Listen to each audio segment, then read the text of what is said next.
السلام علیکم ورحمۃ اللہ وبرکاتہ۔ ان الحمد للہ نحمده ونستعینه ونستغفره ونعوذ باللہ من شرور انفسنا ومن سیئات اعمالنا، من يهده الله فلا مضل له ومن يضلله فلا هادي له، وأشهد أن لا إله إلا الله وحده لا شريك له، وأشهد أن محمدًا عبده ورسوله، أما بعد فإن خير الحديث كتاب الله وخير الهدي هدي محمد صلى الله عليه وسلم، وشر الأمور محدثاتها وكل محدثة بدعة وكل بدعة ضلالة وكل ضلالة في النار، فأعوذ بالله من الشيطان الرجيم۔ يا أيها الذين آمنوا لا تلهكم أموالكم ولا أولادكم عن ذكر الله ومن يفعل ذلك فأولئك هم الخاسرون۔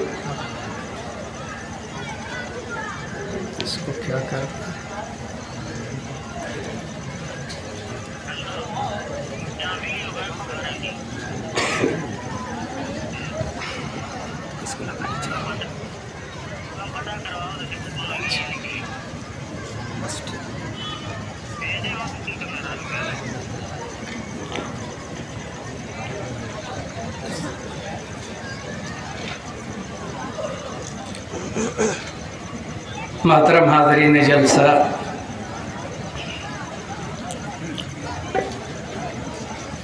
آج کا میرا موضوع سخن ہے دولت دنیا اور اس کے حالات۔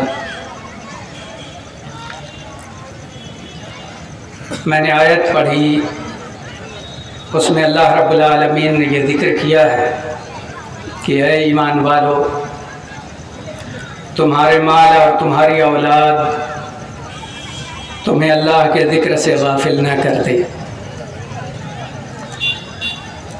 اور جو ایسا کرے تو یہی لوگ خسارہ پانے والے ہیں۔ مال و دولت حقیقت میں ایسی چیز ہے جو ہم سب کو محبوب ہے، اور ایک انسان کی خواہش ہوتی ہے کہ کس قدر اس کے پاس دنیا اور دنیا کی چیزیں اور دولتیں اکٹھا ہو جائیں اور وہ عیش و آرام کی زندگی بسر کرے۔ دولت دنیا کوئی شریعت کی نگاہ میں اتنی محبوب چیز نہیں، ورنہ اللہ کے نبی صلی اللہ علیہ وسلم کو ضرور دنیا کی دولت زیادہ دی جاتی۔ اور سب جانتے ہیں کہ اللہ کے نبی صلی اللہ علیہ وسلم کی عام زندگی فقر و فاقہ اور محتاجی کی گزری، لیکن دولت اگر صحیح ڈھنگ اور صحیح طریقے سے آئے تو یقیناً وہ محبوب ہے۔ حدیث شریف میں لکھا ہے کہ دو شخص ایسے ہیں جو قابل رشک ہیں،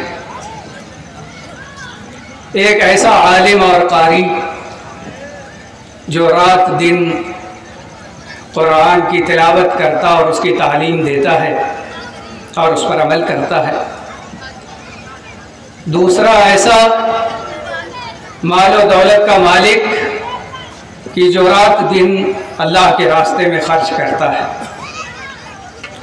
تو اگر کسی کے ساتھ دولت اور دین اور اللہ کے راستے میں خرچ کرنے کا جذبہ مل جائے تو یقیناً وہ قابل رشک لوگ ہیں، مگر ایسے لوگ کم ہی ہوتے ہیں۔ اللہ تعالیٰ جسے توفیق دے دے، یقیناً وہ اچھے، اللہ کے محبوب، اللہ کی پسندیدہ چیزوں اور اس کے راستوں میں خرچ کرنے کے لیے ہمہ وقت تیار رہتے ہیں۔ اللہ تعالیٰ دولت دے تو دینداری اور اس کے راستے میں خرچ کرنے کی توفیق عطا کرے۔ دوستو، یہ بات اچھی طرح جان لو کہ مال و دولت جس کے پیچھے ہم لوگ بھاگ رہے ہیں کبھی کبھی ہمیں یا اکثر اللہ سے، اللہ کی یاد سے، اللہ کے ذکر سے غافل کر دیتے ہیں۔ اسی لیے اللہ تعالیٰ نے قرآن شریف میں کہا انما اموالکم واولادکم فتنہ، تمہارے مال اور تمہاری اولاد فتنہ ہے، آزمائش ہے، امتحان ہے۔ کبھی ایسا ہوتا ہے کہ اپنی اولاد کے لیے، ان کے لیے گھر بنانے کے لیے، جائیداد کے لیے، اچھی زندگی گزارنے کے لیے آدمی حلال و حرام کی تمیز کھو بیٹھتا ہے، اور اسے یہ خیال نہیں آتا کہ جو مال ہمارے پاس آ رہا ہے وہ حلال ذرائع سے آ رہا ہے یا حرام ذرائع سے آ رہا ہے۔ حالانکہ یہ قیامت کی نشانیوں میں سے بتایا گیا ہے کہ اللہ کے نبی صلی اللہ علیہ وسلم نے فرمایا ہے کہ ایسا زمانہ آئے گا کہ ایک آدمی اس کی پرواہ نہیں کرے گا کہ جو مال اس کے پاس آیا ہے وہ حلال طریقے سے آیا ہے یا حرام طریقے سے آیا ہے۔ اللہ رب العالمین نے قرآن شریف میں یہ کہا ہے یوم لا ينفع مال ولا بنون الا من اتى اللہ بقلب سلیم، اس دن مال اور اولاد کوئی فائدہ نہیں دے گے سوائے اس شخص کو کہ جو سلیم دل لے کر کے آیا ہے۔ جو صحیح سالم وہ دل کفر سے، شرک سے، نفاق سے، دنیا کی گندگی سے، آلائشوں سے، برائیوں سے، شر سے، فساد سے پاک و صاف ہو، تو حقیقت میں ایسے دل کو اور ایسے انسان کو فائدہ دے گا مال بھی اور اولاد بھی۔ لیکن جس کا دل سلیم نہ ہو، پاک و صاف نہ ہو، تو اس کے لیے بڑی مشکل ہے اور اس کا امتحان بہت زیادہ ہے۔ اور غالباً اسی وجہ سے حدیث شریف میں لکھا ہوا ہے کہ مالدار لوگ فقراء و مساکین سے 40 سال بعد جنت میں جائیں گے، اور بعض روایتوں میں ہے کہ 500 سال بعد جنت میں جائیں گے۔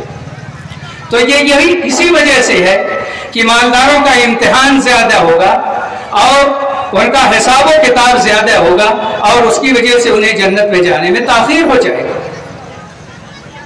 تو مال و دولت اچھی چیز ہے اس وقت جب اسے صحیح ڈھنگ سے کمایا جائے اور صحیح طریقے سے اسے حاصل کیا جائے اور اللہ کے راستے میں خرچ کرنے کی کوشش کی جائے۔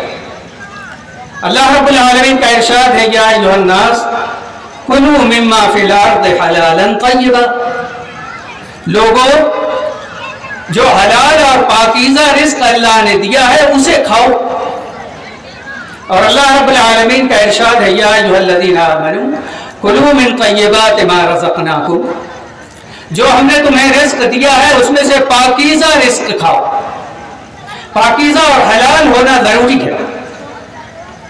وَكُلُوا مِمَّا رَزَقْنَاكُمْ حَلَالًا طَيِّبًا، اور جو ہم نے تمہیں رزق دیا ہے اس میں سے کھاؤ حلال اور پاکیزہ۔ اور اللہ رب العالمین کے نزدیک کوئی چیز اگر قابل قبول ہے تو وہ پاکیزہ اور حلال رزق ہی قبول ہے، دوسرا قابل قبول نہیں۔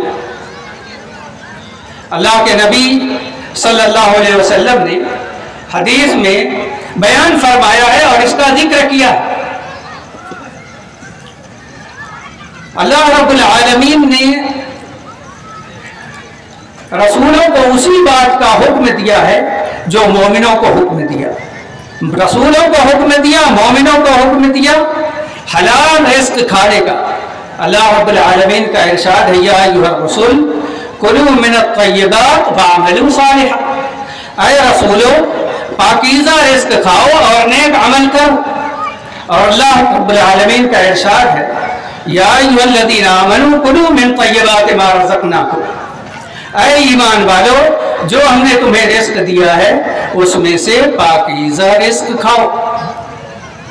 اللہ رب العالمین نے یہ ذکر بار بار کیا، تو حدیث شریف میں لکھا ہے کہ نبی صلی اللہ علیہ وسلم نے ان دونوں آیتوں کا تذکرہ کیا اور اس کے بعد ذکر کیا ایک انسان کا جو مسافر ہے اور پراگندہ بال ہے، غبار میں اٹا ہوا ہے اور اپنے رب کی طرف ہاتھ کو اٹھا دیتا ہے اور کہتا ہے یا رب یا رب، حالانکہ اس کا کھانا حرام ہے، اس کا پینا حرام ہے، اس کا لباس حرام ہے، تو کیسے اس کی دعا قبول ہوگی؟ تو آپ دیکھیے کہ دعا کی قبولیت کے لیے بھی یہ ضروری ہے کہ ایک آدمی حلال رزق کھاتا ہو، پاکیزہ رزق کھاتا ہو۔ اگر حرام میں پڑ گیا تو وہ دعا کرتا ہے اور اس کی دعا تک قبول نہیں ہوگی۔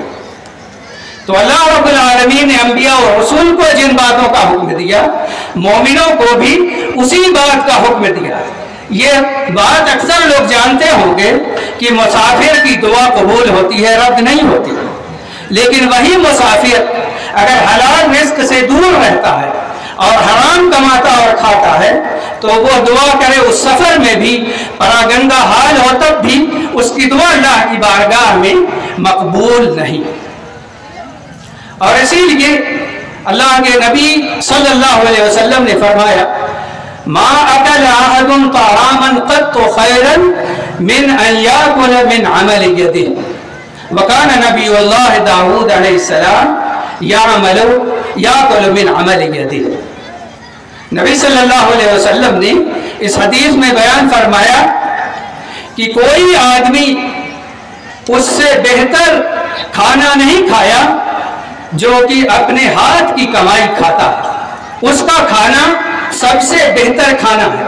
اور اللہ کے نبی داؤد علیہ السلام اپنی محنت کی اور انہیں اپنے ہاتھ کی کمائی کھاتے تھے۔ علماء کہتے ہیں کہ اس سے یہ بات سمجھ میں آتی ہے کہ جو صنعت ہے، جو زراعت ہے، یا جو اپنے ہاتھ کی محنت کی کمائی ہے، جیسے بنائی ہے اور دوسرے کام ہیں جس میں آدمی محنت کرتا ہے، کوشش کرتا ہے اور حلال طریقے سے کماتا ہے، خود کھاتا ہے، اپنی اولاد کو کھلاتا ہے اور حرام سے پرہیز کرتا ہے، حقیقت یہ ہے کہ اس کی روزی سب سے بہتر ہے اور اس کا کھانا سب سے اچھا ہے۔ ہر انسان کو اتنا ہی ملے گا جتنا اللہ تعالیٰ نے اس کی قسمت میں لکھ دیا ہے، اس سے زیادہ کوئی نہیں پا سکتا۔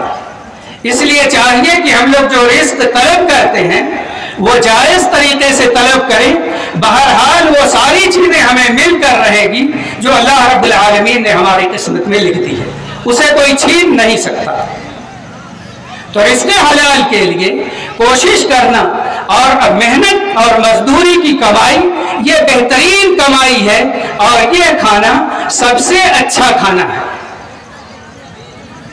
لیکن بہت سے لوگ ایسے ہیں جو حلال و حرام کی تمیز نہیں کرتے، جبکہ اللہ کے نبی صلی اللہ علیہ وسلم نے فرمایا ہے کہ قیامت کے دن بندے کا قدم آگے نہیں بڑھ سکے گا جب تک کہ اس سے 4 چیزوں کے بارے میں سوال نہ کر لیا جائے۔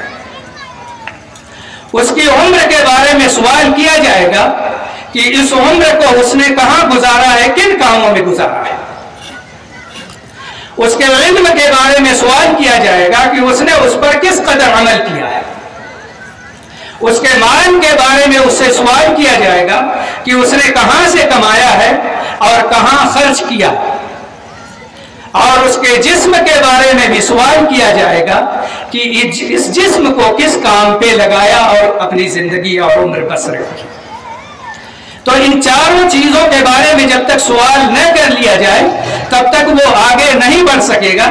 اس میں ایک چیز اللہ کے نبی صلی اللہ علیہ وسلم نے یہ ذکر کی کہ مال کہاں سے کمایا اور کہاں خرچ کیا۔ تو ہر انسان کے لیے یہ دیکھنا بھی ضروری ہے کہ میری کمائی حلال ہو رہی ہے یا حرام ہو رہی ہے، یہ دیکھنا لازم ہے۔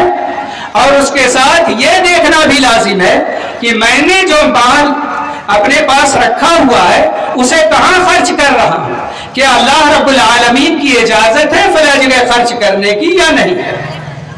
دونوں چیزیں، ایک شخص کہتا ہے مال میرا، پیسہ میرا، میں چاہے جہاں خرچ کروں، کسی سے مطلب۔ جی ہاں، مال اللہ کی دی ہوئی امانت ہے، ہمارے لیے یہ جائز نہیں کہ اللہ کی دی ہوئی امانت کو جہاں چاہیں اور جیسے چاہیں خرچ کریں. ضروری ہے کہ حلال اور جائز جگہوں پر خرچ کریں اور حرام جگہوں سے ہم رکے رہیں. لازم ہے ہر انسان کے لیے ایسا. اگر وہ نہیں کرے گا تو باز پرس ہوگی اللہ کے ہاں، اور بہت ممکن ہے کہ اس کی وجہ سے جنت میں جانا مشکل ہو جائے اور جہنم اس کا ٹھکانہ بن جائے. اور اللہ کے نبی صلی اللہ علیہ وسلم نے حدیث میں بیان فرمایا ہے لا يدخل الجنت لحم نبت من سحت. وہ گوشت یا اس گوشت سے مشتمل پلا ہوا انسان جنت میں نہیں جائے گا جو حرام مال سے پلا ہو. تو جو گوشت ہمارے جسم میں ہے اگر وہ حرام مال سے پلا ہے تو وہ جنت میں داخل نہیں ہوگا. یہ اللہ کے نبی صلی اللہ علیہ وسلم کی حدیث ہے. تو ضروری ہے یہ دیکھنا کہ حلال ہو رہا ہے ہمارا کام یا حرام ہو رہا ہے. جو مال ہمارے پاس آ رہا ہے وہ جائز ہے یا نہیں ہے. اگر ہم اس کا خیال نہیں کریں گے تو بڑی مشکل پیش آ سکتی ہے.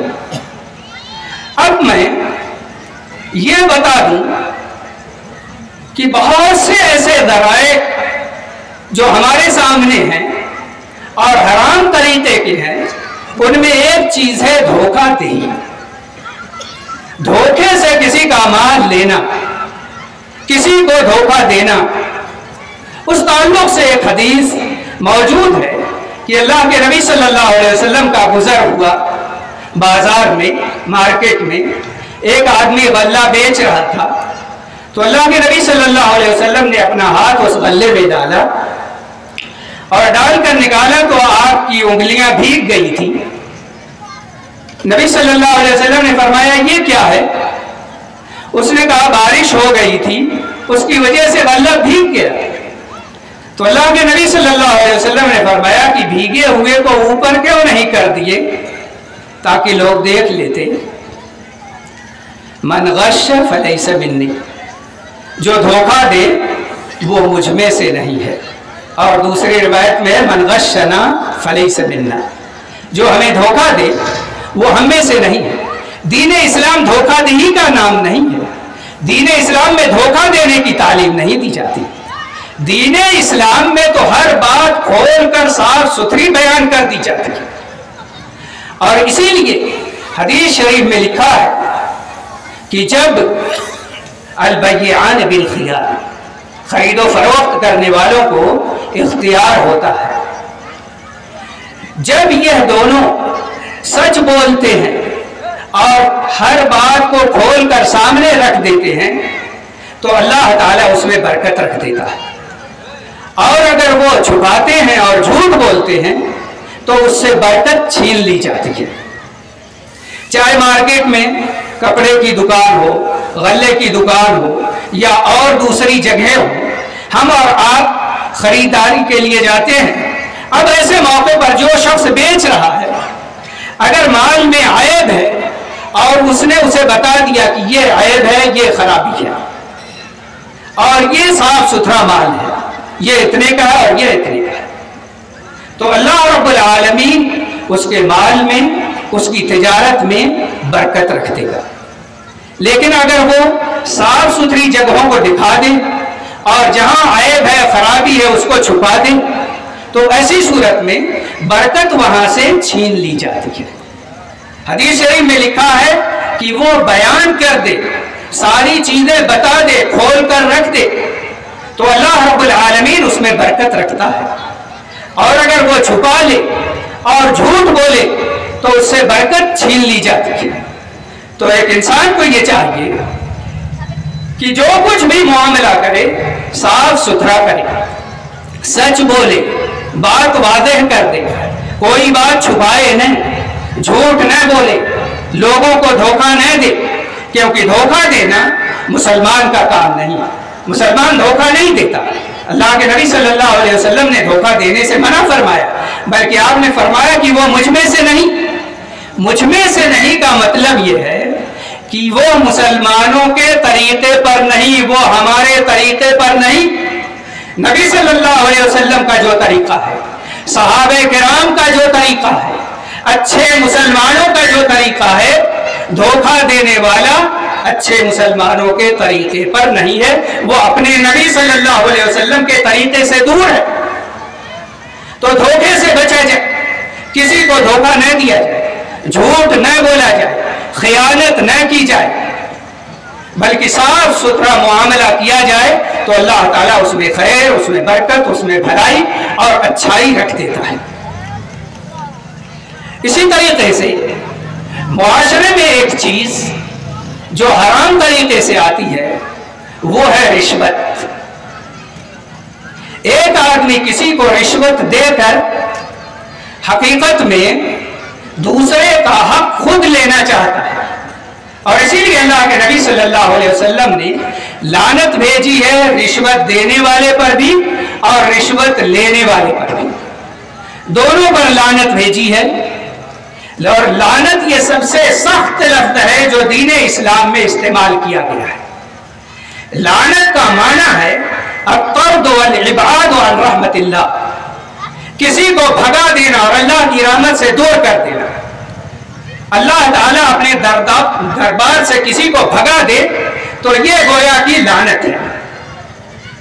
تو یہ سب سے سخت لفظ ہے جو شریعت میں استعمال کیا گیا ہے کسی شخص کے لیے، اور اللہ کے نبی صلی اللہ علیہ وسلم نے رشوت لینے والے پر اور رشوت دینے والے پر دونوں پر لعنت بھیجی ہے۔ کیا مشکل ہے اس کی سب سے بڑی مشکل یہ ہے کہ جو رشوت دیتا ہے وہ دوسرے کا حق اپنے نام کرانا چاہتا ہے۔ کوئی شخص رشوت دے کر دوسرے کا گھر اپنے نام کرانا چاہتا ہے، کوئی رشوت دے کر دوسرے کی زمین اپنے نام کرانا چاہتا ہے، کوئی رشوت دے کر دوسرے کی جائیداد اپنے نام کرانا چاہتا ہے۔ مختلف انداز میں رشوت دے کر لوگ دوسروں کا حق چھیننا چاہتے ہیں، بلکہ رشوت دے کر دوسرے اہل حق کا حق چھین کر خود اپنے آپ کو موظف بنانا چاہتے ہیں۔ تو مختلف انداز سے حقدار کو حق نہ دلا کر خود اس کا حق چھینتے ہیں۔ اور دوسرا نقصان یہ ہوتا ہے کہ جس کو رشوت دی جاتی ہے اس سے غلط فیصلے کی تمنا، امید بلکہ درخواست کی جاتی ہے، چاہے وہ قاضی ہو یا عالم ہو یا شیخ ہو یا مفتی ہو۔ اگر وہ دیندار نہیں ہے، اگر وہ اللہ سے نہیں ڈرتا تو وہ رشوت لے کر غلط فیصلے کر دیتا ہے، حق اس کا ہے اس کو دے دیتا ہے، اس کے تعلق سے لکھ دیتا ہے۔ یہ ساری چیزیں معاشرے میں بہت عام ہیں، یہاں تک کہ دشمنی اور نفرت کا یہ ماحول ہو گیا کہ ایک شخص کا کوئی بھی فائدہ نہیں ہوتا تب بھی وہ کہتا ہے فلاں گھر بناتا ہے، چلو اسٹے کر دو، اتنا میرا پیسہ ہی لگے گا، اس کو تکلیف پہنچا دو۔ اچھی وہ غریب ماحول ہے، مسلمان کا بھائی ہے، اس سے محبت کرنا چاہیے، اس کی عزت کرنا چاہیے، اس کا خیال رکھنا چاہیے، اس کی مدد کرنا چاہیے، اس کا ساتھ دینا چاہیے، جبکہ وہ اس کے خلاف کھڑا رہتا ہے۔ اچھا مسلمان اگر اپنی ذات سے کسی کو فائدہ نہیں پہنچاتا تو کبھی وہ کسی کو نقصان بھی نہیں پہنچاتا۔ تو اگر آپ اپنے پیسے، اپنی جائیداد سے کسی کو فائدہ نہیں پہنچا سکتے تو اچھی بات کہہ کے فائدہ پہنچا دیجئے، اچھا دل رکھ کر کے فائدہ پہنچا دیجئے، اچھی تمنا رکھیے اپنے بھائی کے تعلق سے، غلط باتیں نہ کیجئے، غلط ارادے نہ رکھیے، لوگوں سے اچھے تعلقات رکھیے۔ یہ بڑی ضروری چیز ہے، مگر ایک آدمی رشوت دے کر خود غلط کرتا ہے اور خود لوگوں کے حقوق مارنا چاہتا ہے اور قاضی اور حاکم اور مفتی سے غلط فیصلے کرواتا ہے اور غلط فتوے لکھواتا ہے۔ تو اس چیز کو دور کرنا انتہائی ضروری ہے۔ البتہ شیخ سلیمان بن ناصر الالبان کا فتویٰ میں پڑھا کہ انہوں نے کہا کہ کبھی کبھی ایسا ہوتا ہے کہ ایک آدمی حقدار ہے حقیقت میں، لیکن غلط معاشرے میں بغیر کچھ دیے ہوئے اسے اپنا حق بھی نہیں ملتا۔ تو اگر ایسی صورتحال ہے کہ دوسرے کا حق وہ نہیں چھیننا چاہتا بلکہ اس کا اپنا ذاتی حق ہے جس کو حاصل کرنے کے لیے اسے کچھ دینا پڑ رہا ہے، تو اگر وہ اسے دے رہا ہے اپنا حق لینے کے لیے اور وہ اس میں سچا ہے تو انشاءاللہ وہ گنہگار نہیں ہوگا۔ لیکن اگر کیفیت وہ ہے کہ دوسروں کو نقصان پہنچاتے ہیں اور دوسروں کے حقوق مارنا چاہتے ہیں، دوسروں کو تکلیف پہنچانا چاہتے ہیں، تو یہ سمجھ جائیے کہ یہ وہ عمل ہے جس کی وجہ سے ایک انسان اللہ کی رحمت سے دور ہو جائے گا۔ معاشرے کی ایک اور بڑی اور بری چیز جو آج رائج اور عام ہو رہی ہے وہ سود کا لین دین ہے۔ سود کھانا اور کھلانا، بلکہ سود لینے والے اور دینے والے اور لکھنے والے اور گواہ سب پر رسول اللہ صلی اللہ علیہ وسلم نے لعنت بھیجی ہے۔ اللہ رب العالمین نے قرآن میں ذکر کیا، یا ایھا الذین آمنوا اتقوا اللہ وذروا ما بقی من الربا ان کنتم مؤمنین فإن لم تفعلوا فأذنوا بحرب من اللہ ورسولہ۔ اے ایمان والو، اللہ سے ڈرو اور جو تمہارا سود باقی ہے اسے چھوڑ دو۔ جب جان گئے کہ حرام ہے تو اس کے قریب مت جاؤ، اسے چھوڑ دو۔ فَإِن لَمْ تَفْعَلُوا، اگر ایسا نہیں کرو گے، سود نہیں چھوڑو گے، تو اللہ سے لڑنے کے لیے تیار ہو جاؤ۔ کون اللہ سے لڑے گا؟ کون اللہ سے جنگ کرے گا؟ اور جو ایسا کرے گا ہلاک ہوگا، تباہ ہوگا، برباد ہوگا، دنیا میں بھی اور آخرت میں بھی۔ تو سود لینے دینے والے، سودی معاملات کرنے والے اللہ سے لڑتے ہیں اور جنگ کرتے ہیں۔ اور قرآن میں لکھا ہے الذین یاکلون الربا لا یقومون الا کما یقوم الذی یتخبطہ الشیطان من المس ذلک بانہم قالوا انما البیع مثل الربا واحل اللہ البیع وحرم الربا۔ جو لوگ سود کھاتے ہیں وہ لوگ اٹھیں گے اس طرح جسے شیطان نے چھو کر مخبوط الحواس بنا دیا ہے، اس لیے کہ یہ لوگ کہتے ہیں کہ خرید و فروخت اور سود لینا دینا دونوں ایک ہی چیز ہے، حالانکہ اللہ تعالیٰ نے خرید و فروخت کو حلال کیا ہے اور سود لینے دینے کو حرام کیا ہے۔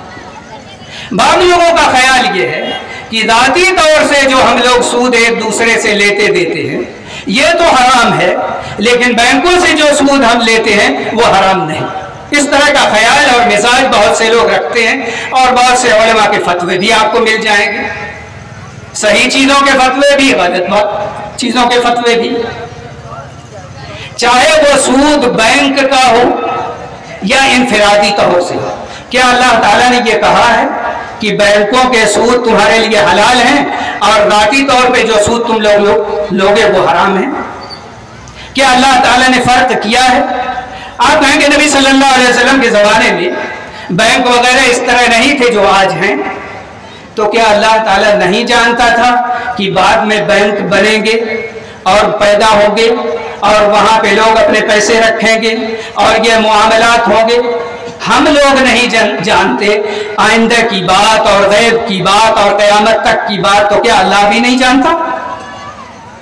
اللہ رب العالمین تو جو کچھ ہو چکا، جو موجود ہے، جو آئندہ پیش آئے گا، ان سب کے بارے میں جانتا ہے، اس سے تو کوئی چیز مخفی نہیں۔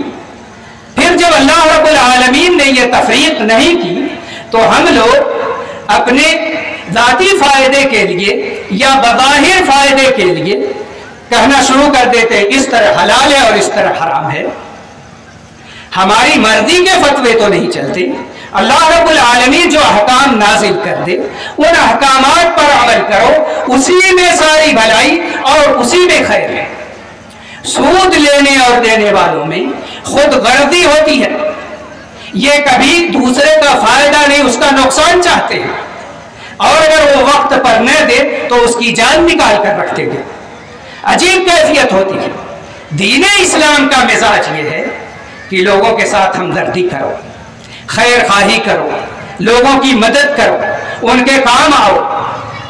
آپ ذرا انصاف سے بتائیے کہ اگر آپ کو معلوم ہو جائے کہ فلاں آدمی آپ کو قرض حسنہ دے گا تو کیا آپ کبھی کسی سے سود پر پیسے لیں گے؟ کبھی نہیں لیں گے۔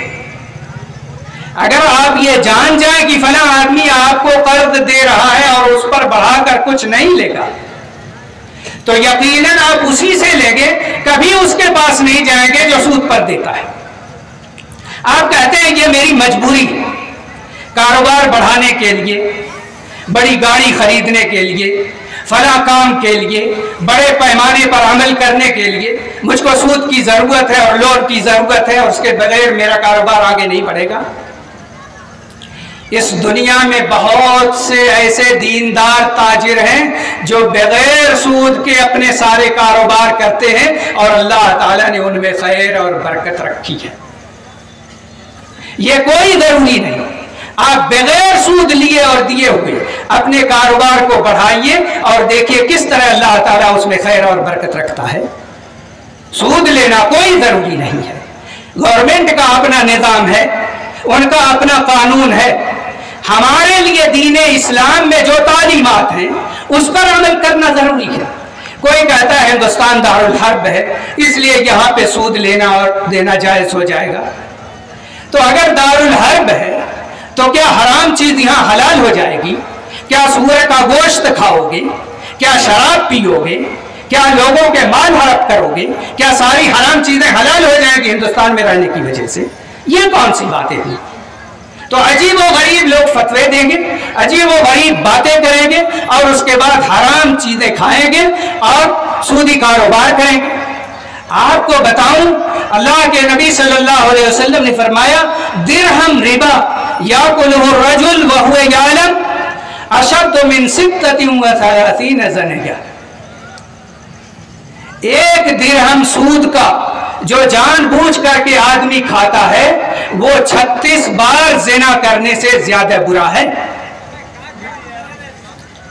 اور حدیث شریف میں لکھا ہے کہ سود کے 72 دروازے ہیں، اور بعض روایتوں میں 73 دروازے ہیں، ان میں کم درجہ یہ ہے اپنی ماں سے نکاح کرنا۔ تو سود لینا کوئی معمولی بات ہے؟ جب اللہ نے کہہ دیا سود لینا دینا اللہ سے لڑنا ہے، اللہ سے جنگ کرنا ہے، تو ایسی صورت میں ایک مسلمان کے لیے لازم ہے کہ اس سے احتراز کرے، اس سے بچے، دور رہے، وہ چیز لے جو اس کے لیے اللہ نے حلال کر دی ہے، جو پاکیزہ ہے، اور سود پاکیزہ نہیں۔ ہم تو اپنا مال خرچ کرتے ہیں، ہم تو زکوٰۃ دیتے ہیں، آخر زکوٰۃ کا نظام اسی لیے تو ہے کہ فقراء اور مساکین کی مدد کی جائے، ضرورت مندوں کے کام آیا جائے، ان کا خیال رکھا جائے۔ اس لیے تو نہیں ہے کہ زکوٰۃ کا پیسہ بھی اپنے پاس ہی رکھ لیا جائے۔ اگر زکوٰۃ صحیح انداز سے نکالی جائے تو انشاءاللہ لوگ مانگنے والے باقی نہیں رہیں گے۔ تو مدد کیجئے، قرض حسنہ دیجئے، لوگوں کا خیال رکھیے، نہیں یہ کہ لوگوں کو غلط کام پہ اور سود لینے اور دینے پر آمادہ کیجئے، بلکہ اللہ کے نبی صلی اللہ علیہ وسلم نے فرمایا کہ 7 ہلاک کرنے والی چیزوں سے بچو۔ تو صحابہ نے پوچھا کہ یہ 7 ہلاک کرنے والی چیزیں کیا ہیں؟ تو آپ نے فرمایا شرک باللہ، اللہ کے ساتھ شرک کرنا، والسحر، اور جادو کرنا، اور ایسے نفس کو قتل کرنا جس کا قتل اللہ نے حرام کیا ہو، کہ کسی کی جان لینا ایسے ہے جیسے پوری انسانیت کی جان لینا ہے، اور کسی ایک کی جان بچانا پوری انسانیت کو بچانا ہے۔ یہ ہمارے دین کی تعلیم ہے۔ تو بلا وجہ کسی کو مارنا اور قتل کرنا یہ ان گناہوں میں سے ہے کہ اس کی وجہ سے آدمی ہلاک ہو جاتا ہے اور ہمیشہ ہمیشہ کے لیے جہنم اس کا ٹھکانہ بنتا ہے۔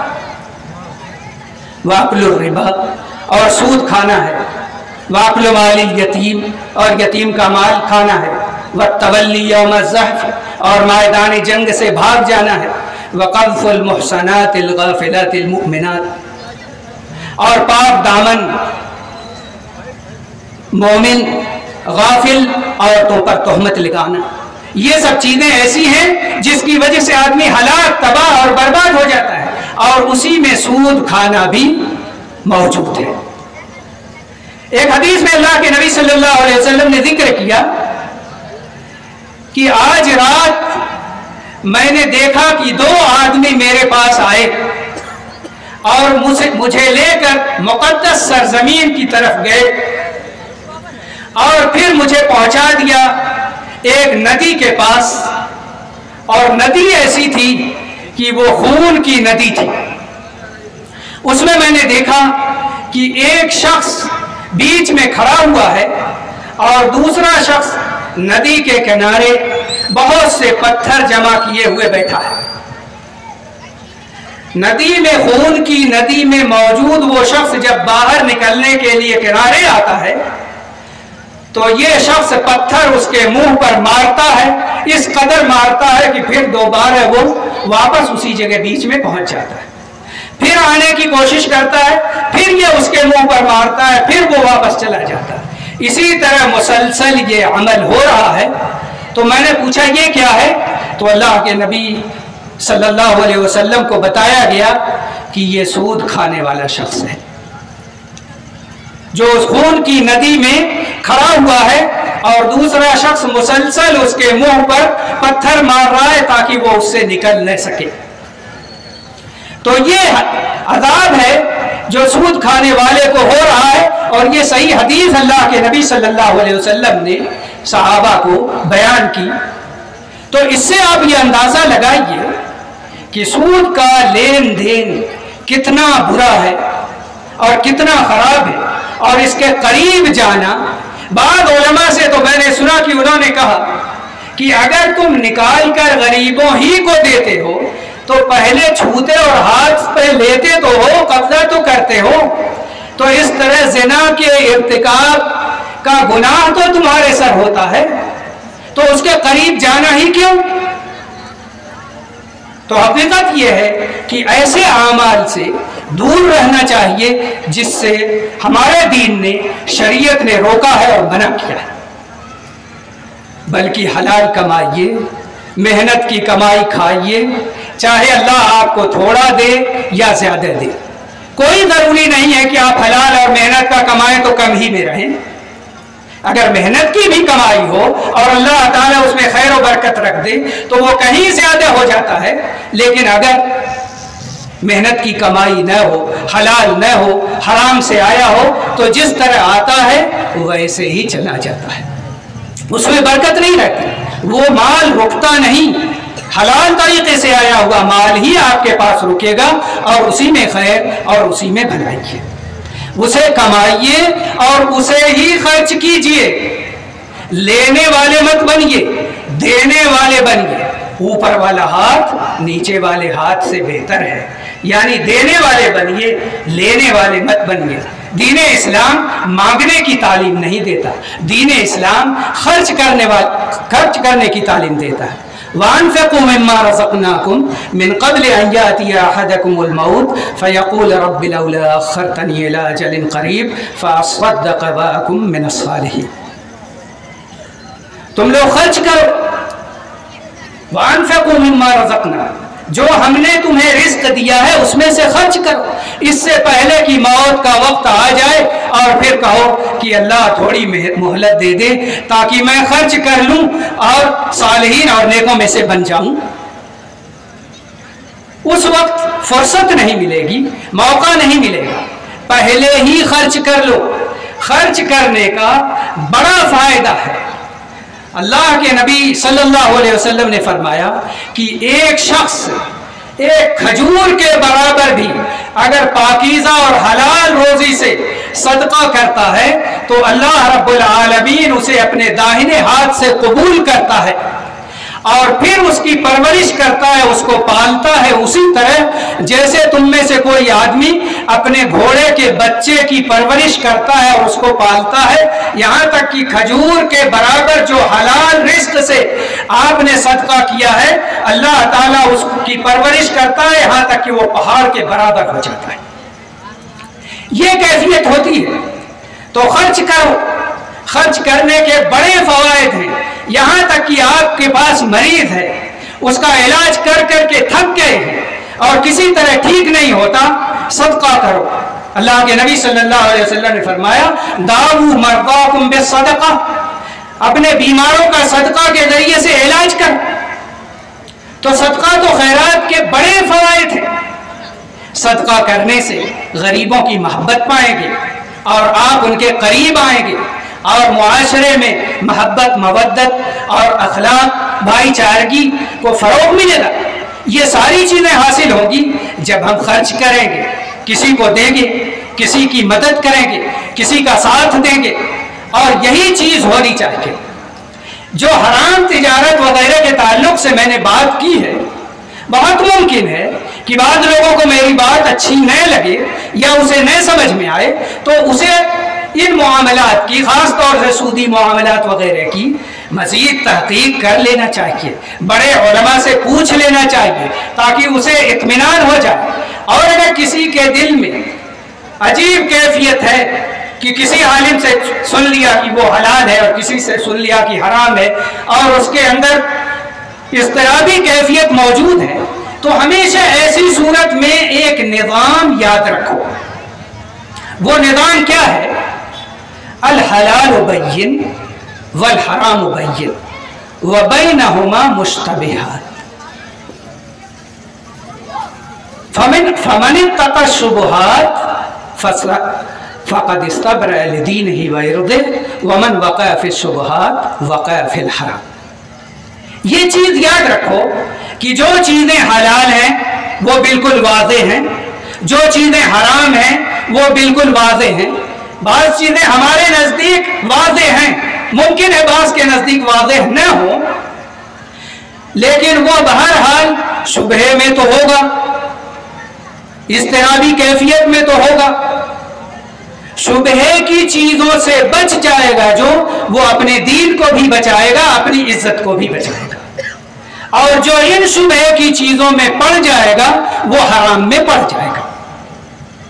حقیقت یہ ہے کہ بڑے علماء، اچھے علماء ان چیزوں کے تعلق سے تفصیلی باتیں جانتے ہیں اور دلائل بھی جانتے ہیں، لیکن سارے لوگوں کو اس کا علم نہیں ہوتا، تو ایسی صورت میں ان لوگوں کو شبہے والی چیزوں سے بہرحال بچنا اور دور رہنا چاہیے۔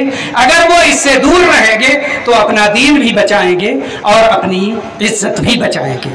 لہذا مسلمانوں، اپنے مال کی حفاظت کرو، صحیح مال کماؤ، حلال رزق حاصل کرو، خود کھاؤ حلال، اپنے بچوں کو بھی حلال کھلاؤ۔ اگر بچوں کے جسم میں حرام روزی پہنچے گی تو ان کے اخلاق بگڑ جائیں گے، وہ بدرو ہو جائیں گے، ایسا ہوگا کہ وہ آپ کے نافرمان ہوں گے، غلط راستے پر چل پڑیں گے، کیونکہ حرام رزق کے غلط اثرات انسان پر مرتب ہوتے ہیں۔ تو اگر آپ چاہتے ہیں اور ہم چاہتے ہیں کہ ہم خود اچھے بنیں اور ہمارا رب ہم سے راضی ہو جائے اور ہماری اولاد نیک ہو جائے، شریف ہو جائے، سیدھے راستے پر گامزن ہو جائے، تو اس کے لیے ضروری ہے کہ ہم خود حلال کھائیں اور اپنے بچوں کو بھی حلال کھلائیں اور حرام سے بچنے اور بچانے کی کوشش کریں۔ اللہ تعالی ہم سب کو اس کی توفیق دے، خیر پر قائم رکھے، شر سے بچائے، فساد سے بچائے، حرام رزق سے دور رکھے، حلال کی تعلیم دے اور حلال کو ہمارے دل میں محبت کی طرح رکھ دے اور اس پر عمل کرنے کی توفیق دے۔ وصلی اللہ وسلم علی نبینا محمد وعلی آلہ وصحبہ اجمعین۔